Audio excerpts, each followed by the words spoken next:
इस क्वेश्चन में हमें बोल रखा कि दो बच्चे हैं जो कि एक रॉड को पकड़ के घूम रहे हैं, इसका और इसका हर एक का जो मास है that is 15 kg, and the distance between the points on the rod where the two kids hold it is 3 meters. इन दोनों के बीच का जो डिस्टेंस है दैट इज 3 meters, और जो रॉड की स्पीड है उसके बारे में भी बता रखा है कि it is 20 revolutions per minute. फिर पूछा कि रॉड ने हर बच्चे पे कितना फ्रिक्शनल फोर्स लगा रखा है, ये बता दो. So let's try to solve this from the rotating frame. हम इस रोटेटिंग फ्रेम पे खड़े हो जाते हैं.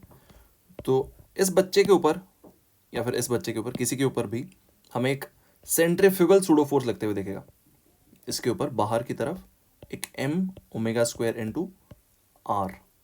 अगर ये जो रेडियस है, जिस रेडियस के सर्कल पे घूम रहा है बच्चा, उस रेडियस को r बोल दिया जाए, तो यहाँ पर m omega square into r इसके सेंटर ऑफ मास पे मैं बना देता हूँ एक pseudo force, centrifugal pseudo force. अब इस रोटेटिंग फ्रेम पे खड़े होकर ये बच्चा हमें रेस्ट पे दिखता है. हमें दिखता है कि यार ये सामने था, अभी भी यहीं पर है, कहीं जा ही नहीं रहा है, ये हमारे फील्ड ऑफ व्यू में ही था शुरू से, एग्जैक्ट उसी स्पॉट पे है.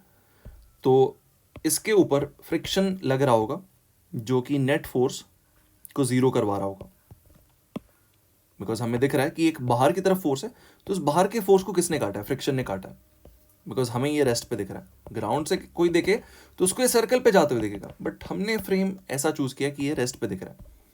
So I can simply write friction is equals to m omega square into are.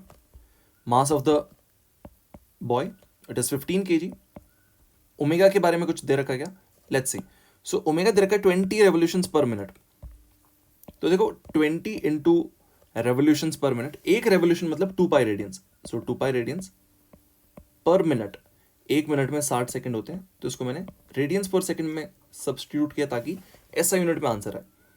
और जो रेडियस है दैट इज 1.5 मीटर्स, बिकॉज दोनों बच्चों के बीच में जो डिस्टेंस है दैट इज 3 meters. तो इसका जो रेडियस है दैट इज 1.5 meters. 1.5. सो यहाँ पर फ्रिक्शन निकाल लेते हैं, कितना आएगा?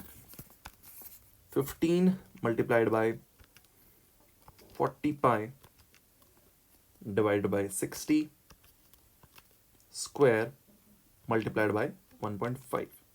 So the answer is coming out to be 98.7 newtons.